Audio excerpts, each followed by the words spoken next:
Who looks outside, dreams. Who looks inside, awakens. There's a certain kind of truth that doesn't shout.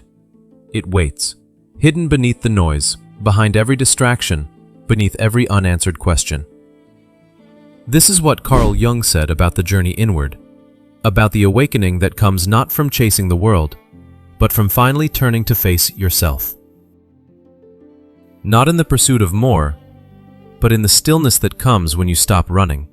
When the lights go dim and the world falls quiet, that's when you begin to hear it. That faint voice from within you, the one you've ignored for far too long. So tonight, I want you to do something simple, yet rare. Put on your headphones, close the door behind you, let the world carry on without you for just a little while. Because what lies ahead is not content. It's not a lesson. It's a descent. A descent into the quiet chambers of your mind, where peace doesn't arrive in fireworks, but in subtle shifts. This is not a motivational pep talk. This is a psychological journey guided by the timeless insights of Carl Jung, a man who believed that the chaos we feel in life is rarely out there. It's the unresolved conversation we keep avoiding within ourselves. You're not broken, you're not weak, you're just distracted, cut off from the deeper parts of you that know exactly what you need. And this video, it's not here to fix you, it's here to reconnect you, to help you slow down, to help you breathe, and to remind you of something you already know, that peace was never somewhere you had to reach. It was something you had to remember. Let each word pull you closer to the self you've forgotten. Let the silences between the sentences speak louder than the sentences themselves. And if you stay with me, if you allow yourself to go all the way in, there's a version of you on the other side of this video that doesn't chase peace anymore, because he's become it. Let's begin. They say you can't find peace if you keep moving, but no one tells you why you can't stop. It's not always about the pace of life. Sometimes it's the noise inside you that won't let you rest. That silent restlessness, that edge, that feeling that something is just off. You carry it everywhere. Into your work, your relationships, your solitude, and if you're honest, you don't even fully understand what it is. Carl Jung did. He called it the shadow. Not metaphorically, but literally. The other half of you. The parts you disowned, rejected, buried. Not because they were evil, but because you were taught they were too much, too dark, too wrong, too different. As boys, as men, we're taught to keep it together. Be strong, be composed. But no one tells you what to do with your rage, your confusion, your jealousy, your childhood wounds. No one tells you what to do with the moments you were hurt but didn't cry, when you were ashamed but had to smile, when you felt broken but pretended you were fine.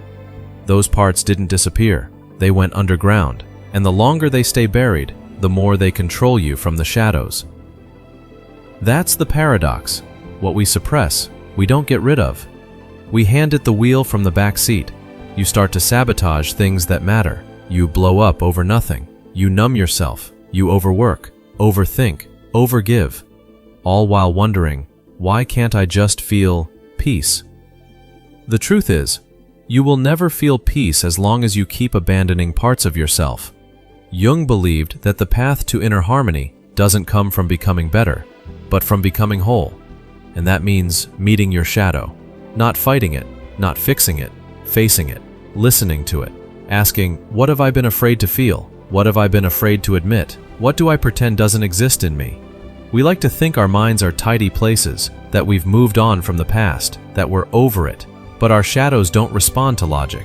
They live in emotion, in memory, in sensation. That sick pit in your stomach, that flare of anger you can't explain, that cold tension in your chest when you're alone. That's your shadow speaking, saying, I'm still here. Jung wasn't preaching doom. He was showing the way out. He taught that healing begins not when we suppress our darkness, but when we integrate it, when we stop pretending, when we stop performing, when we choose truth over comfort. It's not glamorous, it's raw, but it's real. And for the first time, you start to breathe differently.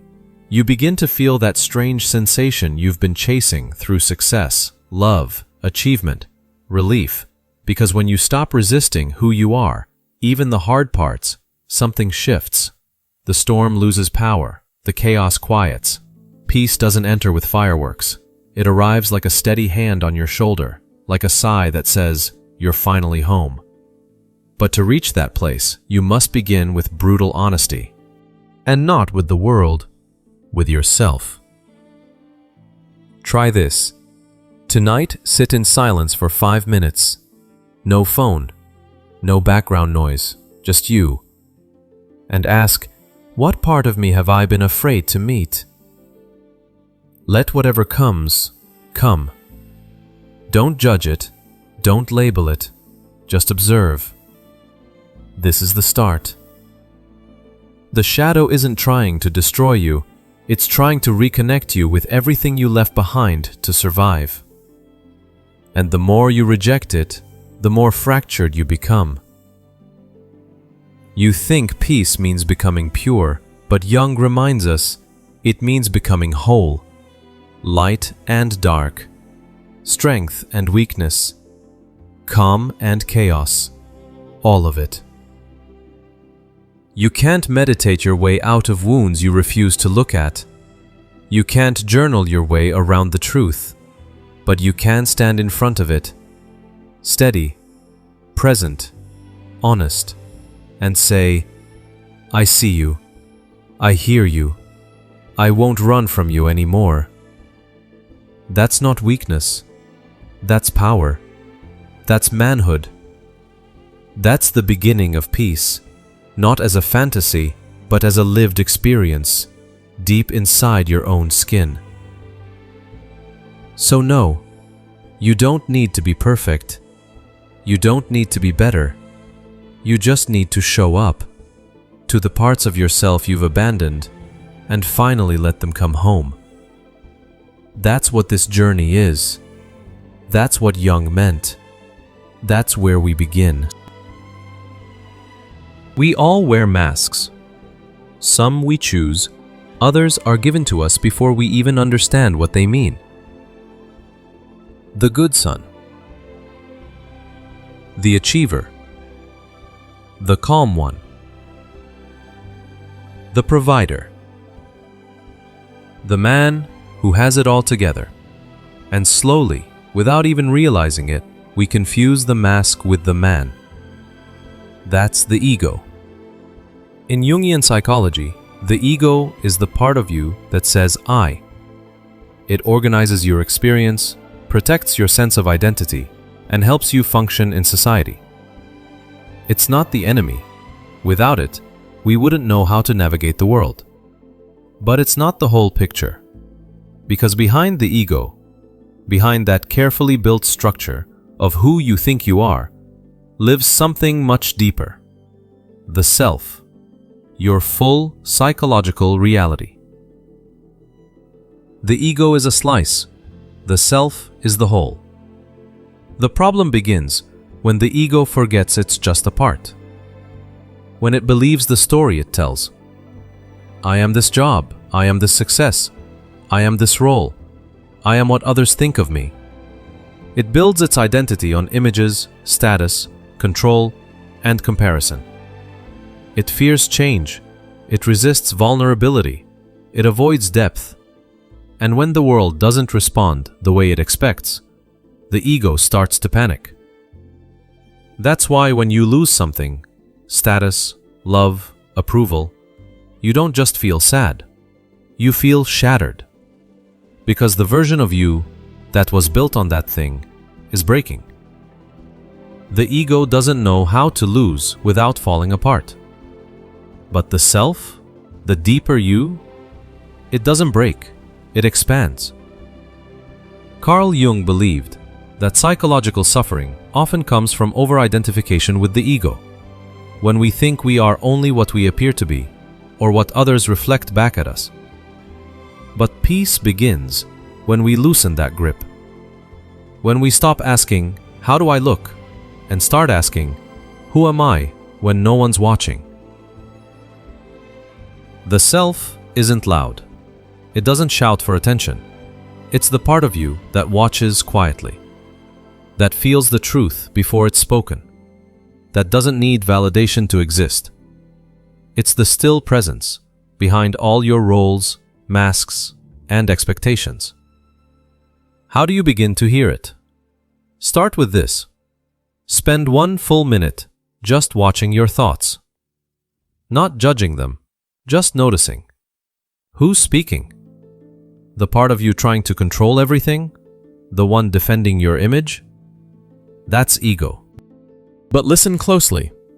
Beneath that noise, there's a quieter voice, one that isn't afraid to admit confusion, or pain, or longing. That voice doesn't care about being seen. It just wants to be known. The ego lives in the mind. The self lives in the body, in the breath, in the moment. That's why presence is so powerful.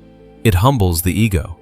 It returns you to what's real, and what's real isn't always comfortable, but it's freeing. You stop reacting. You start responding. You stop proving. You start feeling. And in that space, you remember what it feels like to simply be. Jung said, "The privilege of a lifetime is to become who you truly are." Not who you were told to be, not who you became to survive, but who you are at your core, when the masks fall and the noise fades, and all that's left is you, raw, unpolished, honest.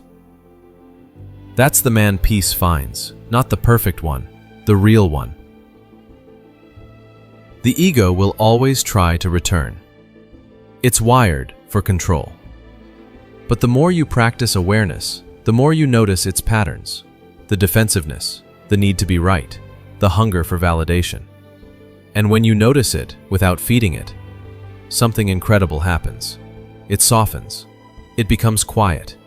It returns to its proper role, a servant, not a master. So here's a truth most people never hear. You are not your ego.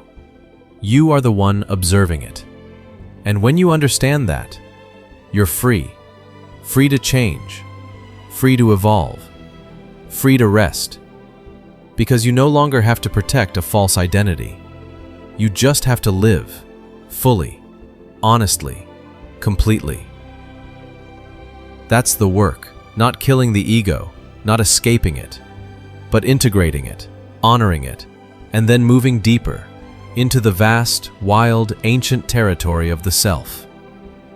The place where peace doesn't come and go based on how your day went. It just is, always there, waiting beneath the noise. So take that minute today. Sit with your thoughts. Ask, who is speaking right now? Is it the voice that fears, compares, defends? Or the one that breathes, watches, knows? The more you listen to that second voice, the more you live from the self. And the closer you come, not to becoming someone new, but to returning to someone ancient, whole, and deeply at peace. They say, the mind craves order, but the soul craves meaning. And no matter how much logic we stack on top of our lives, if we don't feel that what we're going through matters, something inside begins to wither. That's the kind of quiet suffering Carl Jung spent his life trying to understand. The kind that doesn't scream in pain, but slowly erodes your will to wake up in the morning. Jung believed that we are not just thinking creatures, we are symbolic ones, that beneath every decision, every emotion, every dream, there's an ancient language trying to speak. A language of symbols, of images, of metaphors, that come not from the surface of our lives, but from the deep shared reservoir of the collective unconscious. A psychic inheritance passed down through generations, etched into the very architecture of our minds. When you dream of a snake, a dark hallway, a broken mirror, or a long-forgotten house, these are not random images. They are messages, symbols trying to restore connection between your surface self and the deeper truth inside you. Jung saw symbols as the bridge between the conscious and unconscious mind, a language your psyche uses to say what words cannot. And when life begins to feel meaningless, it's often because we've stopped listening. We've lost the thread of our own inner story. We've become strangers to the deeper myths moving within us. And in that loss of story comes the ache, that internal emptiness that no amount of productivity, pleasure, or performance can seem to fill. You wake up, go through your routine, check off your boxes, but it all feels flat. As if you're living a life that's technically functioning, but spiritually starving. That's not weakness, that's disconnection. Not from the world, but from your own symbolic life. Jung believed healing doesn't always come from answers. It comes from reconnecting with the inner narrative. Seeing your life not as a list of events, but as a journey filled with signs, archetypes, turning points, and purpose.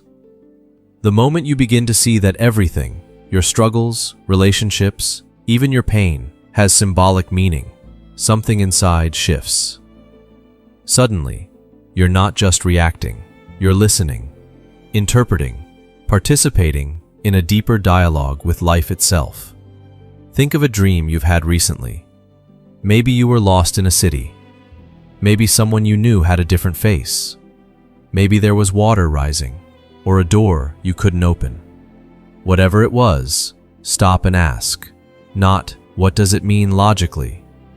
But, what does it feel like it's trying to say? The city could symbolize your current confusion. The water might be rising emotion. The locked door, maybe a part of yourself you've shut out. You don't need to be a psychologist to understand your dreams. You just need to feel into their energy.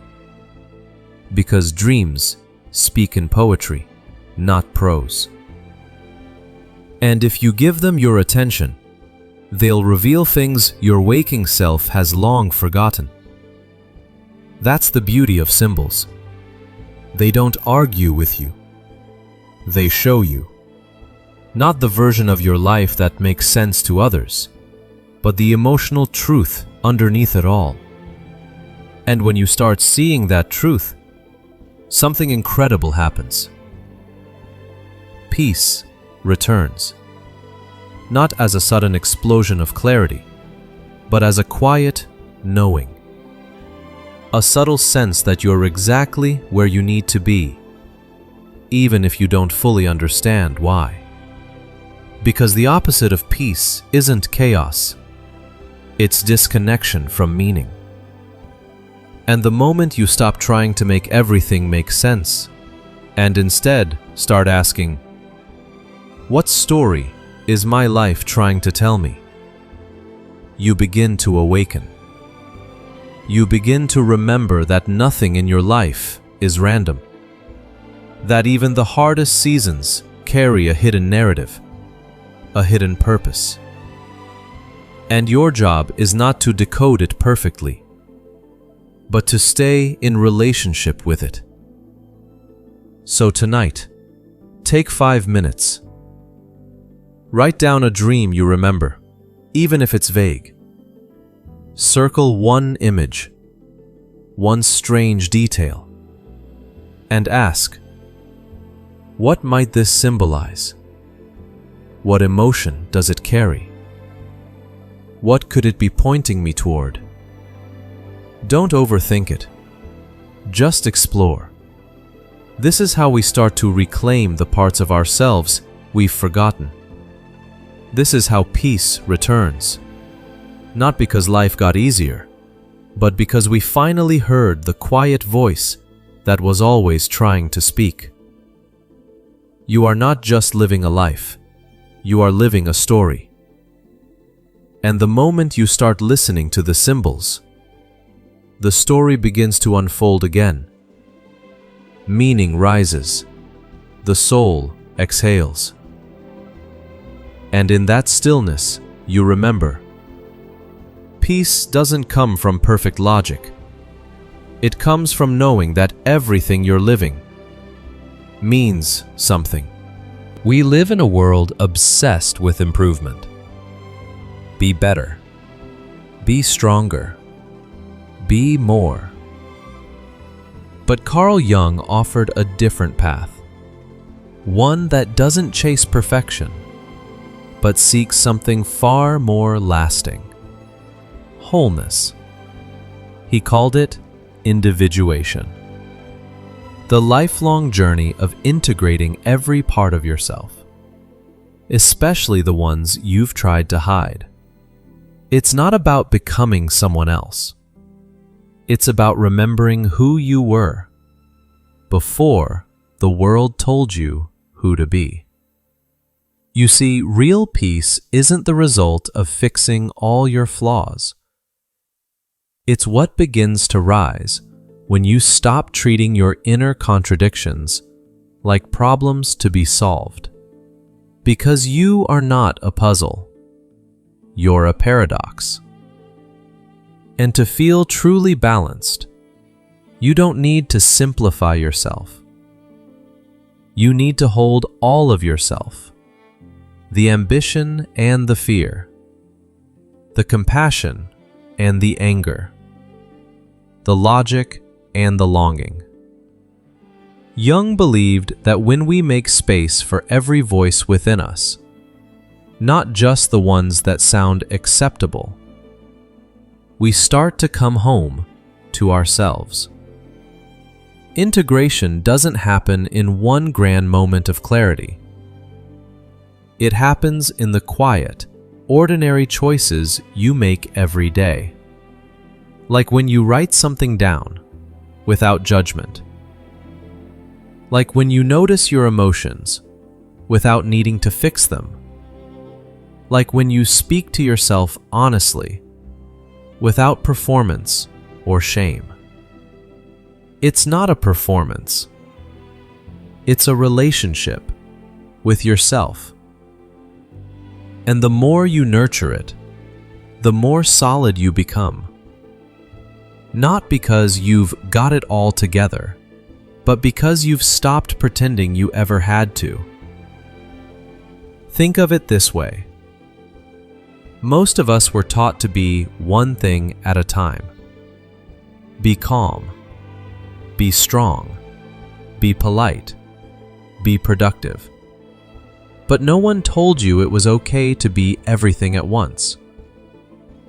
That you could feel powerful and lost, brave and unsure. That you could care deeply and still need space. When we reject parts of ourselves to fit into one role, one mask, one version, we fracture. And fractured people don't find peace. They chase it. But when you begin to say, yes, this too belongs, something shifts. You stop fighting yourself. You stop splitting into pieces just to survive. You begin to integrate. And the result isn't perfection. It's inner coherence. A quiet sense that everything inside you finally has a place. Try this. At the end of the day, sit with a pen and paper. Don't try to be wise or eloquent. Just ask yourself, what did I feel today that I didn't express? Write the answer, even if it makes no sense, especially if it scares you. And then read it back, gently. No judgment. This is you. All of you. And the more you make room for these small expressions, the more whole you begin to feel. Not because the feelings go away, but because they're finally being heard. Another practice? Honest inner conversations. Take a moment in silence and ask, what part of me have I been avoiding lately? Maybe it's your sadness, your rage, your tenderness. Maybe it's the tired version of you that doesn't want to push anymore. Instead of silencing it, Listen. Let it speak, even if it's messy, especially if it's messy. Because integration isn't about getting it right, it's about getting it real. Jung taught that we carry opposites within us because the soul isn't linear, it's layered. And healing doesn't come from choosing one side. It comes from learning to stand in the middle of your complexity and saying, "This is me." Not the curated version, not the performative one, the full, honest self, the one that is still becoming. And here's the truth. There is no ideal self. There is no finish line where everything clicks and stays perfect forever. There's only the ongoing process of becoming more and more yourself. And when you stop waiting to be fixed and start allowing yourself to be felt, something powerful happens. The restlessness begins to ease. The war inside starts to quiet. And what takes its place is not a perfect peace, but a deep, grounded presence, the kind that holds space for all of you. So, no, integration won't make you flawless, but it will make you whole. And when you become whole, you no longer chase peace, you become it. Now, as we come to the end of this quiet journey inward, I want to leave you with a gentle reminder. Peace is not some distant destination you arrive at once everything is fixed. It's the way you walk through life.